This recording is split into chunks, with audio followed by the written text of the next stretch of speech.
আপনি বলছেন যে আমরা অল্প বৃষ্টি হলেই রাস্তায় পানি জমে থাকে, পানি জমার কারণে পানিগুলো রাস্তা ধরে পানির জন্য আমরা পানি তাই তো বেড়াইছি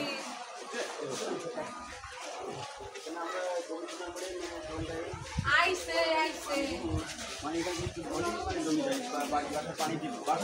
পায়খানা করবো পুষ্টি ফাঁকা শুধু না থাকে পায়খানা করবো আমরা এখানে যাই আমরা খুব ভাই অসুবিধার মধ্যে আছি। আমাদের ব্যবসা মানুষ নেই, আমরা দোকানদার মানুষ ভাই।